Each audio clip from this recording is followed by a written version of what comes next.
10 పాలించిన తమపై నెపన్నెట్టే ప్రయత్నం చేస్తున్నారని విమర్శించారు కేటీఆర్. 2014 ముందు కాంగ్రెస్ పాలన ఎలా ఉండేదో గుర్తు చేసుకోవాలని అన్నారు. కేటీఆర్ వ్యాఖ్యలకు డిప్యూటీ సీఎం భట్టి కౌంటర్ ఇచ్చారు.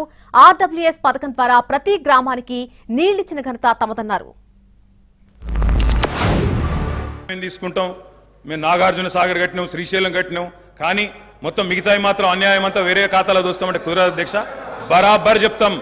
ఆనాటి మీ గొప్ప ఘనత వహించిన ప్రభుత్వంలో ఆనాడు మీరు చూపెట్టిన అద్భుతాలు ఇవే కదా అధ్యక్ష. ఒక్క మాటలో చెప్పాలంటే అధ్యక్ష, వీళ్ళ పాలనలో తాగునీటికి దిక్కు లేదు, సాగునీటికి దిక్కు లేదు, కరెంట్ అనేది అడ్రస్సే లేదు. ఏం చేశారనుకుంటున్నారో చెప్పండి, మేము ఏం చేయాలనుకుంటున్నారో చెప్పండి.